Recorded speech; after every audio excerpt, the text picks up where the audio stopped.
আমরা আপনার কাছে একটা ডায়লগ শুনবো। কিসের? আপনার পছন্দের একটা ডায়লগ। আমার খুব একটা ডায়লগ মনে থাকে না। একটা ডায়লগও মনে নেই? না, আমি কবিতা শোনাইতে পারি। নিশ্চয়ই, আমরা তাহলে কবিতা শুনবো। হাজার বছর ধরে আমি পথ হাঁটিতেছি পৃথিবীর পথে, সিংহল সমুদ্র থেকে নিশীথের অন্ধকারে মালয় সাগরে। অনেক ঘুরেছি আমি বিম্বিসার অশোকের ধূসর জগতে, সেখানে ছিলাম আমি আরো দূর অন্ধকারে বিদর্ভ নগরে। আমি ক্লান্ত প্রাণ এক, চারিদিকে জীবনের সমুদ্র সফল আমারে দুদণ্ড শান্তি দিয়েছিল নাটোরের বনলতা সেন। বাহ, এই যে কবিতা আবৃত্তি করার মধ্যে একটা বড় অংশ হচ্ছে সেই কবিতাটাকে ভালোভাবে আত্মস্থ করা, মুখস্থ করা। বা নাটকের ক্ষেত্রেও সেম, আপনি যেই চরিত্রটাতে কাজ করছেন সেটাকে ভালোভাবে মাথায় রাখতে হচ্ছে, স্ক্রিপ্টটা মুখস্থ করতে হচ্ছে। আসলে এগুলো মুখস্থ করার টেকনিক কি?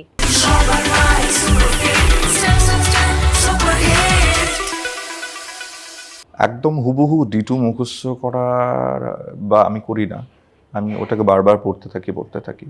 তো ওইটাকে নিজের মতো করে বলতে থাকি, হয়তো একটা দুটো শব্দ এদিক ওদিক হয়, দেন ডিরেক্টরকে শোনাই, ডিরেক্টর যদি অ্যাকসেপ্ট করে দেন ওটা আমি বলি। আপনি নিজের মতো করে একটু করার চেষ্টা করেন, এরপরে ডিরেক্টরকে এটা সব সময় করা যায় না, কিছু কিছু লাইনস থাকে, যেটা কি লাইন থাকে, যেটা পাঁচ লাইন থাকে, ওটা আসলে ওইটা এক্স্যাক্ট ওটাই বলতে হয়। একদম ঠিক।